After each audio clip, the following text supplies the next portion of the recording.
single goddamn thing about it. The time I heard a single person mention her name was Mark Ruffalo on the red carpet before the event. Mark, who Paramount has allegedly blacklisted. Of course, this is a CBS Paramount event, so we get dystopian brain rot like Donald Trump Jr.'s poly-market odds plastered all over the screen at every single moment. UFC stars awkwardly strolling out for absolutely no reason. Everyone just seemed to be baffled, but the timing of this was not lost on me, because they came out right before we saw Hudson Williams and Connor's story. It's almost like the executives being afraid of the show about two queer men, so right before that they have to say, oh, we also like the UFC, look at this. It's very Stephen Lockjaw coded, if I do say so myself. Speaking of Lockjaw, as a huge fan of PTA, I think we can have an uncomfortable conversation about One Battle After Another, with Paul winning Best Director, Best Screenplay, and One Battle winning for Best Musical or Comedy. Use the current political climate, right? Xenophobia, racism, white supremacy, people's hatred of immigrants. You use that as the backdrop for your movie, correct? Week where ICE takes a break from ripping apart families and breaking the law, right? Acting with impunity to shoot a woman in her fucking head point blank in her car because they felt like it.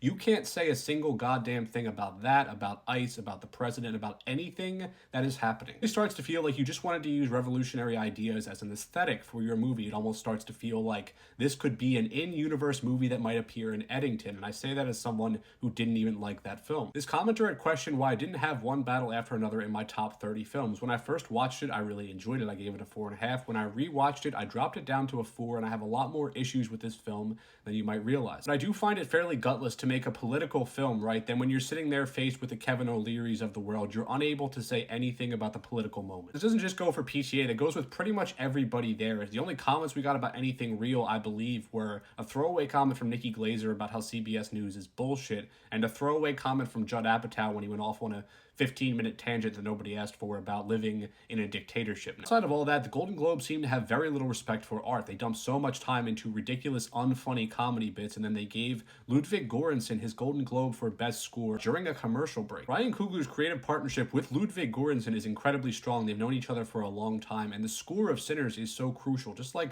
the score is crucial to so many of the great films that we saw this year, music makes movies work. The two coolest things we saw last night were Ryan Coogler thanking the audience for showing up for Sinners, and Julia Roberts giving an unprompted shout out to Ava Victor for Sorry Baby, which is one of the best movies of the year. There was so much dystopian slop at this show, which was narrated by two of the most obnoxious people I've ever heard in my life. There was so much dystopian shit about this show, which again seems to have very little respect for film and TV. We can't honor Ludwig Göransson in Sinners, but we have Snoop Dogg up here talking about podcasts that nobody cares about. You do not need a Best Podcast Golden Globe, and I say that as someone who's part of a podcast. We just did our best movies of 2025. We had Jamal Burkmar on. It was a great episode. Go check it out. All in all, last night was one of the cringiest award shows